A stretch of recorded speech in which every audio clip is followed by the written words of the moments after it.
friends, good morning. Welcome to your first video for ACC. Good times are ahead. So what I need you to do is I need you to use one of your index cards or get a sheet of paper where you're going to keep all your rules, because you want to keep all your rules in the same spot. So if you get a sheet of paper, you can just keep adding them to them. So the first one we're going to talk about is something you already know, Pythagorean theorem. It's only in right triangles. We always highlight the hypotenuse. I do to help myself. The hypotenuse is always opposite the 90 degrees. And we label it as C. And the legs are the sides of the right angles. They're A and B.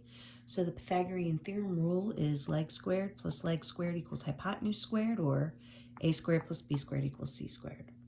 So I want you to take a minute and write all that down so you have it somewhere safe. And then I want you to copy on the other side, or near it, the triplets. Triplets are common right triangle sides. That means if the legs are 3 and 4, the hypotenuse is automatically 5, because 9 plus 16 is 25, and 5 squared is 25. 5, 12, and 13 are another set. 8, 15, 17, and 7, 24, 25. Any multiple of these is a common triplet also. So for instance, if you had 6, 8, and 10, that is a 3, 4, 5 triangle doubled. So it's still a triplet. It's still a common right triangle. If you memorize these, you won't have to do the Pythagorean theorem over and over and over again, because you'll notice that, oh, my legs are 3 and 4, that means my hypotenuse is 5. Or, oh, I have a hypotenuse of 5, a leg of 3, oh, my other leg must be 4. All right, so do me a favor and copy these down. Then we're going to pull out packet 75, and we're going to do some problems together. So here we are. It says, for each triangle, find the value of x.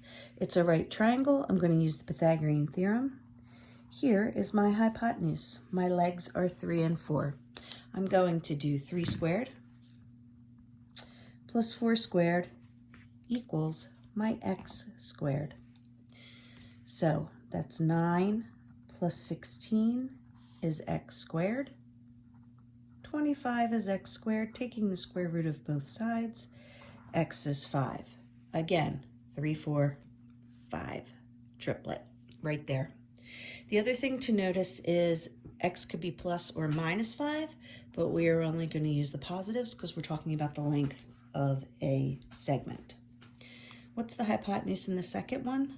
10. So it's x squared plus 8 squared equals 10 squared. So x squared plus 64 equals 100. And subtract 64, x squared is 36. My x is 6. My next one, example 3. Let's look, our hypotenuse is 15. So our equation is x squared plus 12 squared equals 15 squared. X squared plus 144 is 225.